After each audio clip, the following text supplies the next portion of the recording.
এই মুহূৰ্তত কৃষকসকলৰ বাবে আহিছে ভাল খবৰ। কৃষকৰ সন্মান নিধিৰ ধন যদি জমা হোৱা নাই, চিন্তাৰ কাৰণ নাই। ঘৰতে বহি আপুনি লাভ কৰিব পাৰিব সন্মান নিধিৰ ধন। কৃষকৰ এই সমস্যাৰ বাবে 12 ফেব্ৰুৱাৰীৰ পৰা চলিব অভিযান।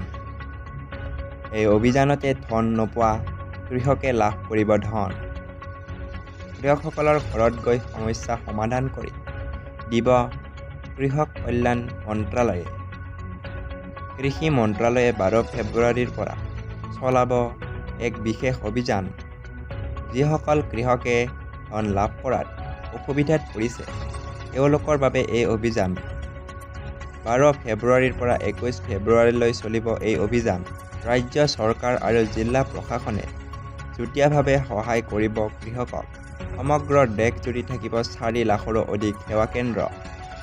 এই সেৱা কেন্দ্ৰৰ জৰিয়তে সহায় কৰিব কৃষকক। দুটা কাৰণত কৃষকে লাভ কৰা নাই কিস্তিৰ ধন।